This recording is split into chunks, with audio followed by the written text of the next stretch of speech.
Seorang sejarawan dan sastrawan Mesir, Ahmad Ibnu Yusuf, menyebutkan dalam sebuah bukunya yang sangat mengagumkan yaitu Al-Mukafa'ah wa Husnul Uqbah, manusia telah mengetahui bahwa pemecahan masalah, yakni lenyapnya kesedihan dan kepedihan, dengan sesuatu yang sebaliknya adalah sesuatu yang pasti adanya. Ia tahu bahwa lenyapnya malam menandakan munculnya siang. Namun kelemahan tabiat manusia selalu saja mengiringi jiwa pada saat terjadinya bencana. Jika tidak diobati, maka akan bertambahlah penyakitnya, dan akan semakin besar cobaannya. Masalahnya adalah, bahwa jiwa harus diberi kekuatan baru pada saat berada dalam kesulitan. Karena bila tidak disuntik dengan kekuatan baru, jiwa akan dipenuhi keputusasaan, yang selanjutnya akan menghancurkan dirinya sendiri. Merenungkan bab ini, yang mengupas tentang orang yang mendapat cobaan lalu bersabar, dan buah dari sabar itu adalah akibat yang baik akan menguatkan jiwa.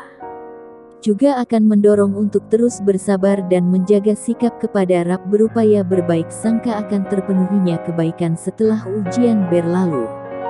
Dalam penutup bukunya, dia mengutip penuturan Basir Jamhar, kesulitan yang datang sebelum kemudahan itu laksana rasa lapar yang datang sebelum adanya makanan. Sehingga letak kesulitan itu akan tepat beriringan dengan datangnya kemudahan, setelah itu, dan makanan akan terasa lezat dimakan ketika bersama rasa lapar. Plato berfilosofi, kesulitan itu akan memperbaiki jiwa sebesar kehidupan yang dirusaknya. Sedangkan kesenangan akan merusak jiwa sebesar kehidupan yang diperbaikinya. Plato menambahkan, jagalah teman yang dihantarkan oleh kesulitan, dan tinggalkan teman yang dihantarkan oleh kenikmatan. Katanya lagi, kesenangan itu laksana malam, karena Anda tidak pernah berpikir panjang tentang apa yang Anda berikan atau apa yang Anda dapatkan. Dan kesulitan itu laksana siang, karena Anda melihat dengan jelas apa yang Anda usahakan dan apa yang diusahakan oleh orang lain.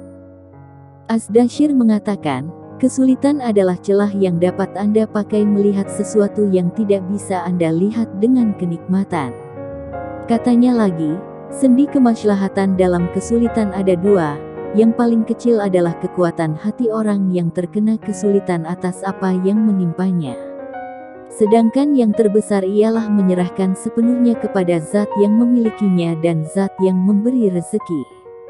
Jika pikiran seseorang telah mantap terhadap penciptanya, maka dia akan tahu bahwa Allah tidak mengujinya.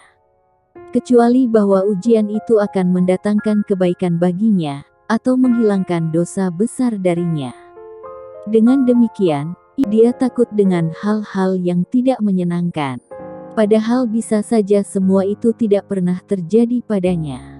Munajat itu dikatakan benar, bila dilakukan antara seorang hamba dengan Rabb-nya, karena dia sadar bahwa ada sesuatu yang sangat rahasia, dan dia percaya terhadap apa yang dikatakan oleh kata hatinya.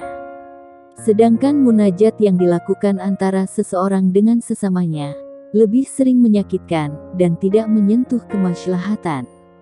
Allah memiliki rahmat yang diberikan kepada orang yang telah merasa putus asa kepadanya. Rahmat itu akan diberikan kepada siapa saja yang Dia kehendaki. Kepadanya ada harapan untuk mendekatkan jalan keluar, dan memudahkan urusan. Cukuplah Allah bagiku dan Dia adalah sebaik-baik pelindung. Setelah membaca buku At-Tanuhi yang berjudul Al-Farj Ba'da Syidah, dapat disimpulkan 3 hal. Pertama, adanya jalan keluar setelah kesulitan. Itu adalah sunnah yang telah berlangsung lama dan merupakan kepastian yang telah diterima secara umum. Contohnya, subuh pasti datang, setelah malam usai. Kedua, hal-hal yang tidak disukai justru akan banyak memberikan manfaat dan faedah yang lebih bagus dan lebih baik, terhadap hamba dalam kehidupan beragama dan keduniaannya, ketimbang hal-hal yang disukai.